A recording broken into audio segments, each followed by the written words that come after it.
मेरे बच्चे, तुम्हारी प्रतीक्षा की अंत होने वाली है। तुम्हारी प्रार्थनाओं का उत्तर तुम्हें मिलने वाला है। अगले 3 दिनों के भीतर तुम्हें वह खुशखबरी सुनने के लिए मिलेगी जो तुम्हारे नीरस जीवन में आशा और उत्साह का दीप जलाएगी। मेरे बच्चे, सचेत हो जाओ। सपने सच होने वाले हैं।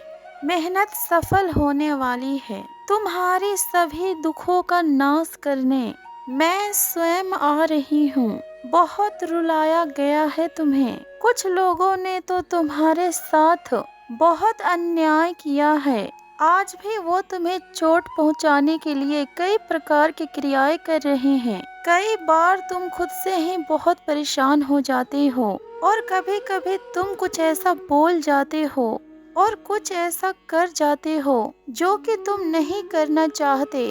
फिर तुम्हें बाद में बहुत पछतावा होता है। किंतु यह सब कुछ जो हो रहा है, इसके पीछे कोई और है। कोई स्त्री है, कोई पुरुष है जो तुम्हें कठपुतली की भांति नचा रहा है। तुम्हें जानकर आश्चर्य होगा, किंतु वह तुम्हारे करीबी है। मगर ये सत्य है, आजकल तुम्हारे रिश्ते भी खराब हो रही है। यहाँ तक कि तुम्हारे खास मित्र भी तुमसे दूर जा रहे हैं। तुम्हारे पास सब कुछ होते हुए भी सुकून नहीं है। जिन रिश्तों के ऊपर तुम्हें भरोसा था, वह भी तुम्हें ही गलत ठहरा रहे हैं। किंतु अब तुम्हारी हर एक चिंता का समाधान होगा। मेरे बच्चे, तुम्हारे बारे में बुरा सोचने वाले व्यक्ति तभी तक सफल रह सकते हैं जब तक मेरी दृष्टि उनके ऊपर ना पड़े और जब तक मैं उन्हें क्षमा करती हूँ और उन्हें अवसर देती हूँ। किंतु जिस दिन मेरा क्रोध फूटा, उस दिन उन सभी का विनाश निश्चित है। तुम मेरे प्रिय भक्त हो। तुम्हें कष्ट देने वालों को मैं कभी भी क्षमा नहीं करूँगी। अपने कर्मों का दंड सबको भोगना होगा। तुम प्रसन्न हो जाओ मेरे बच्चे। पिछले 6 महीने से तुम जिस पीड़ा से ग्रसित हो, आज उसका अंत हो रहा है। उन सभी नकारात्मक ऊर्जाओं का अंत होगा जो तुम्हारे मन पर और तुम्हारे शरीर के ऊपर कब्जा किए हुए हैं। मेरे बच्चे, आने वाले समय में तुम्हें कुछ नुकसान हो सकता है, इसलिए तुम्हें मैं पहले ही सतर्क करने आई हूँ। पैसों से संबंधित तुम्हें हानि हो सकती है। धन का आदान प्रदान बहुत सोच समझकर करना। किसी से बिना मतलब कर्ज मत लेना, अन्यथा तुम्हें भारी कीमत चुकानी पड़ सकती है। भावुकता में कोई फैसला मत लेना। तुम्हारे आसपास के लोग स्वार्थी हैं, इसलिए तुम जल्दबाजी में कोई भी फैसला मत लेना। कोई भी फैसला लेने से पहले कम से कम 10 बार सोच लेना, क्योंकि यहाँ पर किसी को तुमसे धन का सुख चाहिए और किसी को मन का। कोई तुमसे प्रेम नहीं करता और ना ही किसी को तुम्हारे हित की चिंता है और ना ही तुम्हारे सुख की और ना ही तुम्हारी फिक्र है किसी को। सब केवल यहाँ पर दिखावा करते हैं कि वह तुम्हारे अपने हैं और तुम्हारी परवाह करते हैं, किंतु तुम इस छलावे में मत आना। इसका तात्पर्य यह नहीं है कि तुम अपनों से द्वंद्व करो और उनसे दूर हो जाओ। नहीं मेरे बच्चे, तुम सबसे प्रेम करो और सबका आदर करो और उनकी जरूरतों का ध्यान रखो, किंतु सर्वप्रथम अपना भी ध्यान रखो। अपनी जरूरत का ध्यान रखो। कोई भी निर्णय अपनी क्षमता अनुसार ही लो, क्योंकि मुसीबत पड़ने पर कोई भी नजर नहीं आएगा, उल्टा तुम्हें ही कोसा जाएगा। इसलिए तुम सावधान रहो। तुम्हें बहुत चिंता करने की आवश्यकता नहीं है।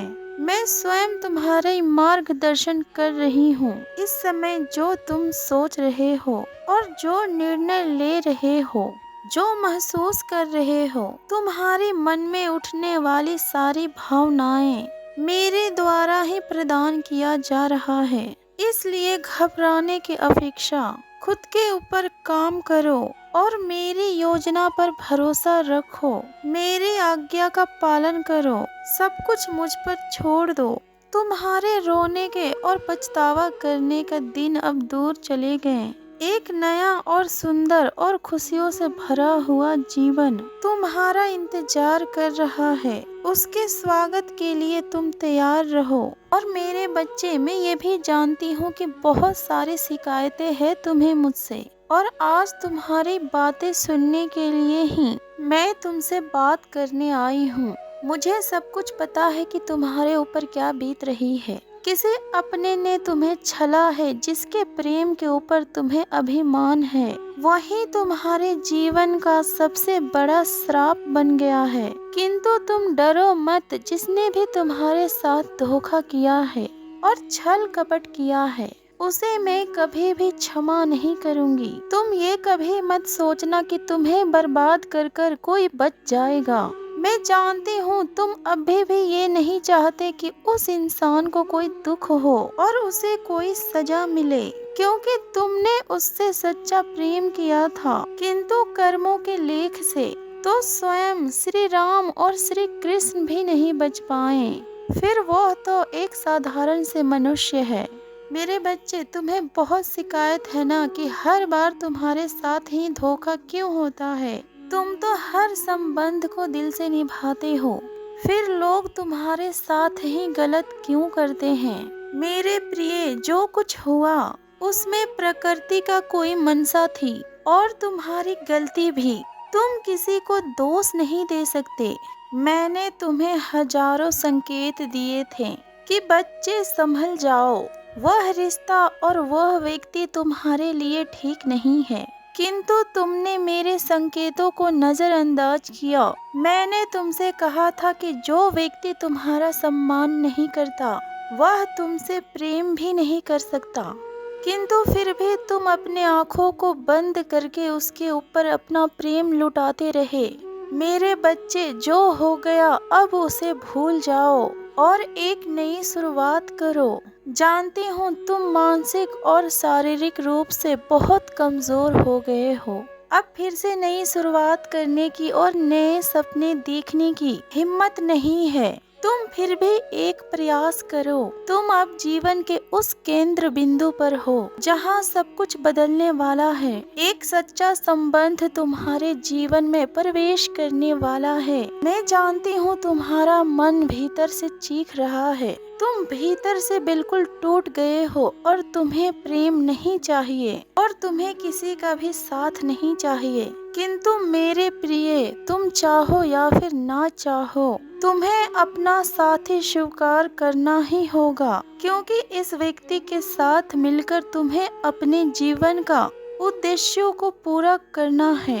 परेशान ना हो मेरे बच्चे। आरंभ से तुम्हें कुछ कठिनाई होगी, किंतु बहुत जल्द तुम्हारे रिश्ते में संतुलन आएगा। यह व्यक्ति तुम्हारे टूटे हुए हृदय को फिर से जोड़ेगा, तुम्हें प्रेम का वास्तविक अर्थ समझाएगा और तुम्हें खुद से प्रेम करना सिखाएगा। तुम दोनों की सोच भिन्न होगी, परंतु तुम दोनों की मंजिल एक होगी। अपने जीवन साथी के लिए तुमने जो भी सपने देखे थे और जैसी कल्पनाएं की थी, जैसी ईमानदारी, परवाह और प्रेम तुम अपने साथी में देखना चाहते थे, यह व्यक्ति तुम्हारी उन सभी कल्पनाओं के ऊपर खरा उतरेगा। जीवन की किसी भी पथ पर तुम्हें अकेला नहीं छोड़ेगा। मेरे बच्चे, अब तक तुम्हारी भेंट ऐसे लोगों से हुई है जिन्होंने तुम्हें केवल एक विकल्प के रूप में देखा है और तुम में अपना स्वार्थ साधा है, अपना लाभ देखा है। किंतु यह व्यक्ति तुम्हें अपने जीवन का आधार मानेगा और ईश्वर के दिया हुआ कीमती उपहार मानेगा। मैं जानती हूँ इस समय जिस परिस्थितियों का सामना तुम कर रहे हो, तुम्हारे मन में बहुत सारे नकारात्मक विचार आ रहे हैं। कभी कभी तो ऐसा लगता है कि तुम इस नर्क से बाहर ही नहीं निकल पाओगे और तुम्हारे शत्रु भी तुम पर हंसेंगे, तुम पर ताने कसेंगे, किंतु ये केवल तुम्हारा मन का भ्रम है, भय है। तुम महाकाली की बच्चे हो, तुम्हारे साथ अन्याय कभी नहीं होगा। बिना घबराए तुम अपने कर्म पथ पर आगे बढ़ो। तुम्हारा मार्ग उज्जवल है। कठिनाई अवश्य आएगी, किंतु आखिर में तुम्हें जो मिलेगा वह अतुलनीय, अकल्पनीय होगा। तुम भविष्य के बारे में सोचकर अपने मन को छोटा मत करो और अपने माँ के ऊपर भरोसा रखो। तुम्हारी हर इच्छा पूर्ण होगी। मेरा आशीर्वाद हमेशा तुम्हारे साथ है। खुश रहो मेरे बच्चे, तुम्हारी माता के आशीर्वाद सदैव तुम्हारे साथ है। जो भी माँ काली के सच्चे भक्त है वो कमेंट में जय माँ काली का जयकारा अवश्य लगाएं। सच्चे मन से कहो जय माँ काली, हर हर महादेव, ओम नमः शिवाय।